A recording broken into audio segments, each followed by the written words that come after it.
综合这3类方法，最多应该可以取得将近30套的服装。Hello， 欢迎来到伊莎的游戏乐园。最近喉咙有点小不舒服，所以可能最近的几支片声音听起来会比平常沙哑，还请大家多多见谅。那今天这一集比较特别，平常我都是分享游戏实况和搞笑剪辑版嘛。那因为最近烟云16神也玩了一阵子，所以我想也许有一些玩家会跟我有一样的需求，是无氪玩家，然后想要悠闲的玩游戏，但是又想要在游戏里面漂漂亮亮的。所以呢，我今天这一集就要跟大家分享，在烟云16神中，无氪玩家有机会拿到哪些免费的服装，还有要怎么拿。影片制作不易，所以如果可以的话，请帮忙按赞、订阅、留言、分享。那就开始吧。我目前把游戏中可以免费取得服装的方式大概分成3类。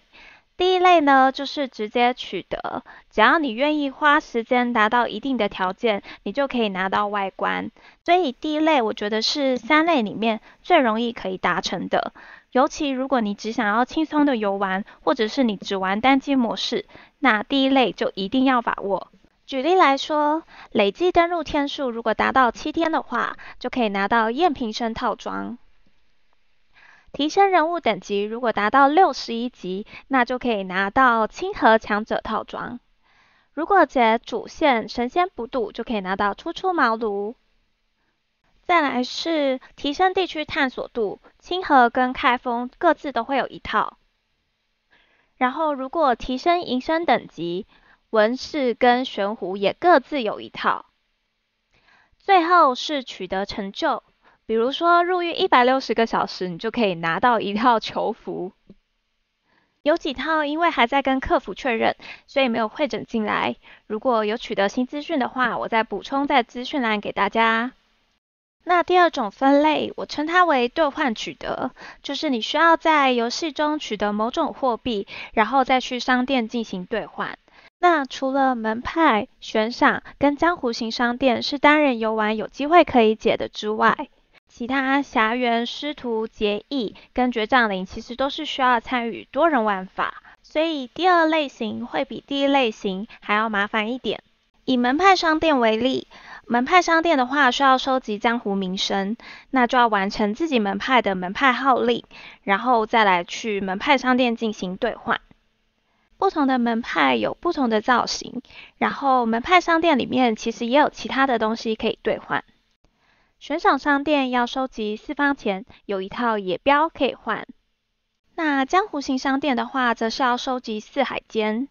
如果你是单机游玩的话，可以换苍狼这一套，但如果是招入子的话，它其实还是有要求情谊等级。